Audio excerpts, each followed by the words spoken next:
You hate to beat a dead horse, but it is everywhere in minor league sports. You want to wonder about the stability of where we're going next year. Talk a little bit about the Generals. It's announced that they will be playing next year in the IHL. They're negotiating to play next year. I think there's an ownership candidate in Flint. Don't know who it is, but everything I'm hearing is it's somebody with a lot of money who has helped the team somewhat during the playoffs here, from what I understand, and so they're going to have to market the heck out of the team. It hasn't been done in several years. They need to market it. They need to advertise. They need to go out and get involved in the community again if they're going to survive, especially since they're going to be going against a junior team as well. Right. That was my next question. Is the junior team moving into the building for sure? How does that affect them at all? We'll see. I mean, they're going to have the comparisons right away, so they have to market this team like crazy, just like the Comets do. I mean, they have to do it every week, every day, I think. And supposedly the people who are interested in getting involved have that kind of power and that kind of interest to do it. And we may be seeing some, you mentioned deep pockets there, maybe some in Quad City, where Quad City, the Mallards have the option, whether there's not eight teams in the league next year, they have the option to opt out and go somewhere else, but yeah. Where would they go? I don't think they're going to go anywhere. They're going to go, if they would go somewhere, they'd go to the Central League. But no matter where you go, you're going to increase your travel costs, and you're going to increase your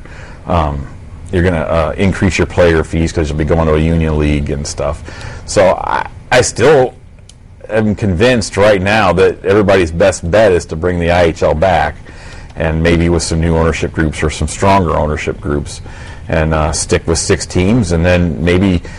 If you can stick with 6 teams, you've still got the right business model, and maybe that will help attract some new cities the next year. I mean, it's crazy right now, some of the stuff that could be going on, and I've heard rumors of 4 or 5 East Coast League teams going dark. There's a couple Central League teams that are supposedly in trouble.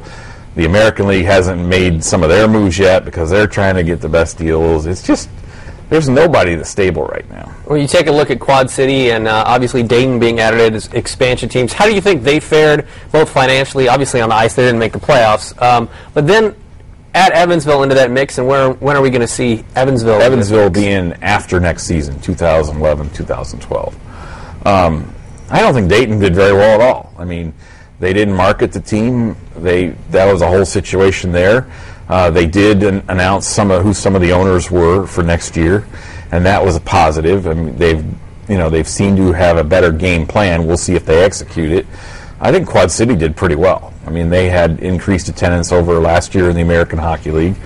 Their owner has some issues he's dealing with, and might be looking to make some changes there. We'll see. It's minor league sports. It's never going to be perfect. Is Muskegon, how big of a concern is Muskegon if in one year you lose a stable franchise like Kalamazoo, and then the next year you lose another franchise that's been relatively stable in Muskegon? I think it's huge. I mean, one thing I'd like to hopefully the IHL could do is they need to get some league sponsors, and not just a stick company. I mean, they need to get some sponsorship money so that the league itself can help out when some of these cities have problems, and they can go in with some experts and help them market and do that kind of thing. And I think Dennis Hextall, that's his plan, is to have a pot of money that he can use in emergency situations like that. It's part of growing and adding some stability throughout the whole process. We could see Blake Sebring as the president sometimes in the future? No. No? We could not. Sorry. I have a hard enough time living my life, and I don't need that kind of stress too. Although I could see moving to Tim Hortons to Fort Wayne. I'm dying for Tim Hortons. You love some donuts, don't you? Oh, no, I just love this coffee. That is the smoothest coffee I've ever drank, and it's like I'm glad that the Comets have played Port Huron and Muskegon the last couple of years, and I know that there's one off the Flint exit too, and it's like when you're doing those all-night drives, you just can't beat it. There you go. It makes that drive back just that much easier. I could see one coming to Fort Wayne, please. I mean, I know I've already got a marketing plan. We'd get the players to do it, and they would too. They love that place. Well, between your idea to get a Tim Hortons and my idea to bring a White Castle to Fort Wayne, we have powers, though. We don't need White Castle. We have powers. Well, Powers is good. They got a lot of onions, though. I like the little holes in the burgers. Come on. All right, so we got a little off topic, but we appreciate you joining us on Wayne.com for another edition of Inside the Zone. He's Blake Sebring. I'm Glenn Marini, and we'll see you later.